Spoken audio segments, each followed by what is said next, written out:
Today's recipe is a Parsi specialty, Parsi Titori. Titori is field beans. Let's begin. Let's begin with field beans or Val as we call it. Well, you get this bitter, you get it sweet, you get two varieties. Choose the variety of your choice. This one is the sweeter version, which is actually slightly bigger and is also plumper. The other variety is tinier and is also slightly yellowish in color. The whole idea is to soak this overnight and then we peel this sprouted. Let's begin with cutting an onion roughly.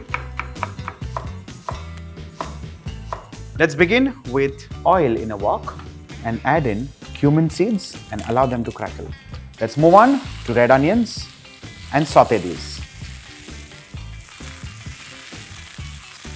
Let's add in crushed ginger, garlic and green chillies. Stir this till the raw smell or raw flavor goes away. Let's add in paste of red chilies. We need to cook the red chili paste till oil starts oozing the sides of the pan. Well, alternately while making this paste, you can also take the red chilies and grind them with the cumin.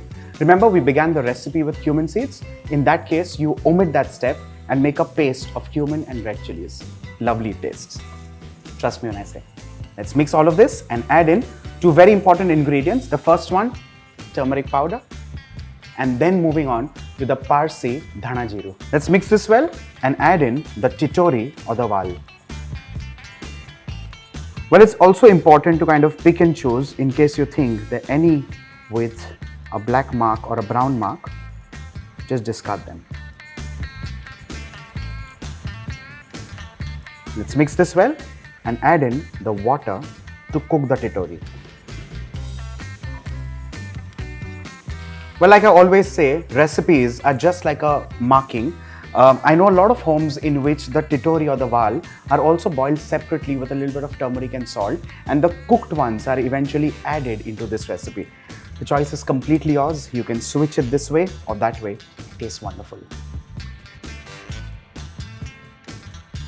Once the Titori is almost 3/4 cooked, I'm going to add in tamarind pulp to make this nice and sour.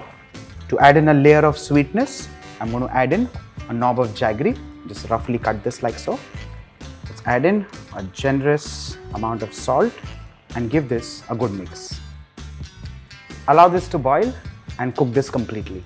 Let's add in two final ingredients, freshly cut coriander leaves and finally some fresh coconut cream.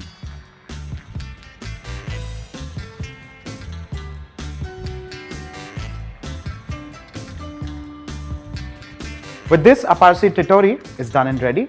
And with this, of course, the flame. Let's serve this immediately. And with this, let's taste it.